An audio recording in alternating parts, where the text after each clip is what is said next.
Gracias por seguir con nosotros. Continuamos compartiendo Campo de Precisión.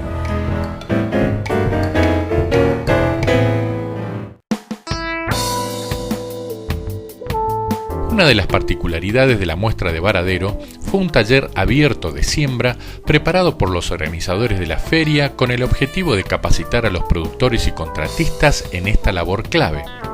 Es por eso que nos entrevistamos con el responsable del mismo, con quien revisamos los distintos escenarios de fallas de siembra preparados para ejemplificar sus efectos adversos, además de revisar la importancia de la calibración en la carga de los trenes de siembra.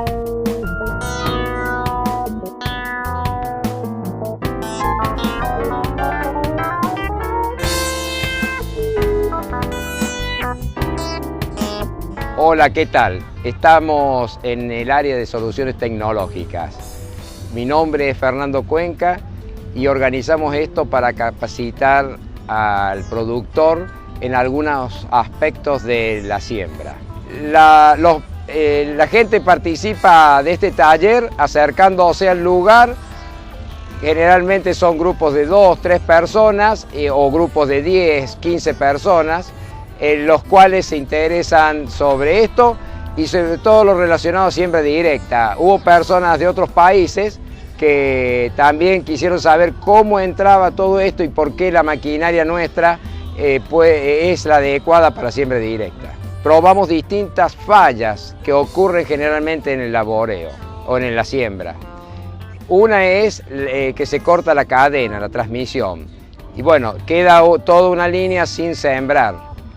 Después, placa tapada, enrasadores que se levantan y pasa más semilla, tubo gastado que hace una distribución despareja, digamos, rebota la semilla más veces o hacia atrás. Y por último, ruedas tapadoras con los resortes rotos o doblado, la rueda tapadora, el soporte. Todo eso son cosas que alteran lo que decimos la distribución espacial y la distribución temporal. En la distribución temporal concretamente quisimos llegar a mayor profundidad, pero no regulamos la carga, los kilos que tenía ese cuerpo de siembra. Entonces hizo un fondo de surco totalmente heterogéneo. Y así es como se ve después que aparecen plantas un día, segundo día, tercer día, hasta el cuarto día, cosa que no ocurrió en ninguna de las otras pruebas.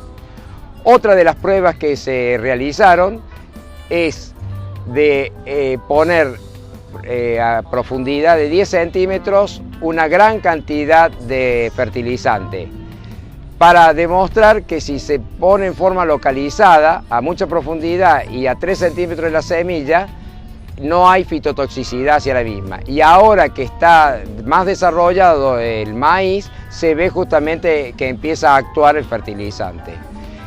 En esa parcela concretamente se sembró a 6,5 centímetros de profundidad.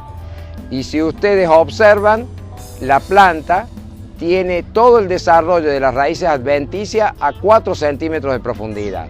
O sea, a 6 depositamos la semilla. Y que en una condición que la temperatura y la humedad es muy homogénea. Y a 4 centímetros de profundidad están las raíces adventicias naciendo en un suelo húmedo. En todos los casos evaluamos la distancia entre plantas al final, a los 10, 12 días que se sembró, pero a medida que iba emergiendo las plantas le poníamos una banderita, la blanca para el primer día de emergencia, la amarilla el segundo día de emergencia y la verde el tercer día de emergencia. Por ahí hay alguna roja que es un cuarto día de emergencia.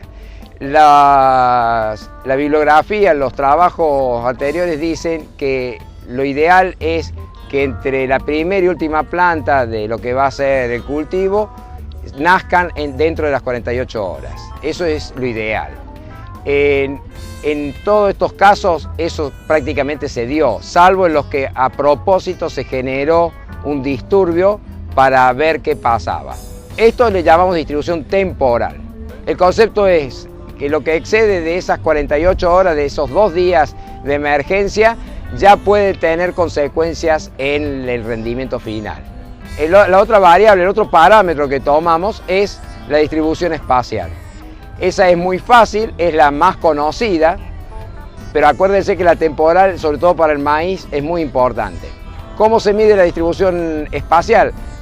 Con una cinta métrica en 10 metros se van tomando los valores frente a cada plantín y después se hace la diferencia.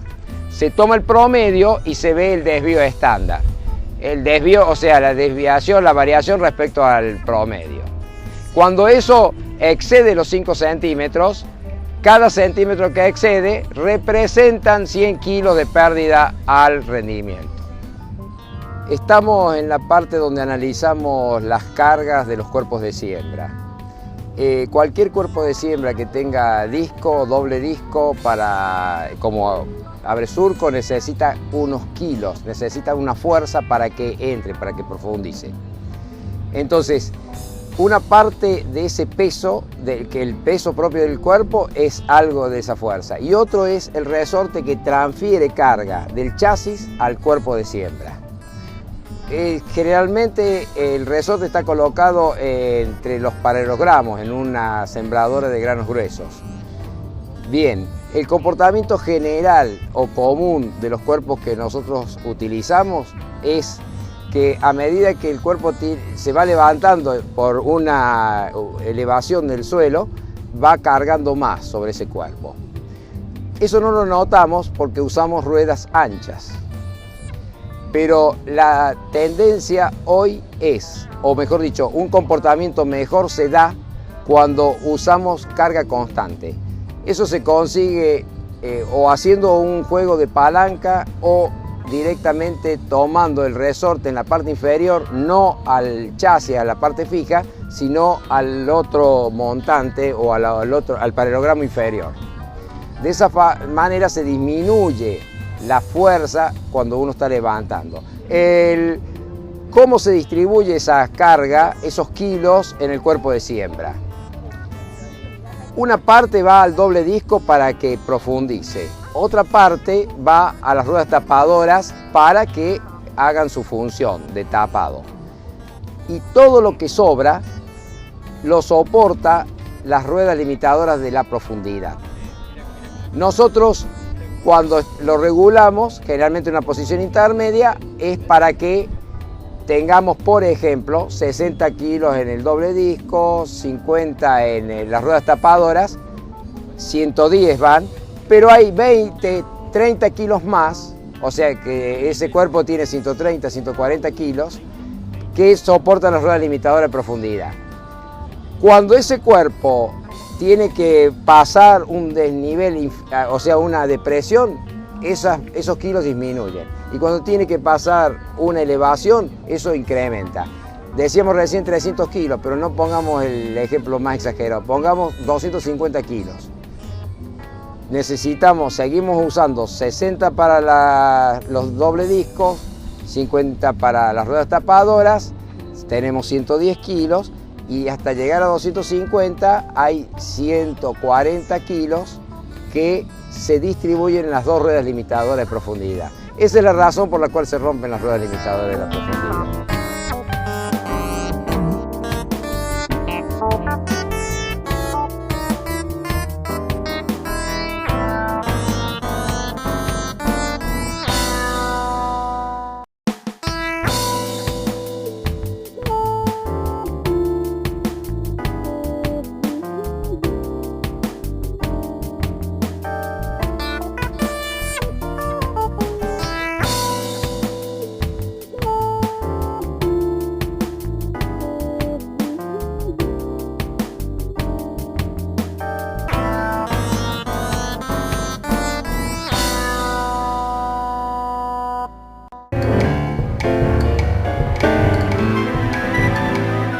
En solo unos instantes nos volvemos a encontrar para continuar compartiendo Campo de Precisión.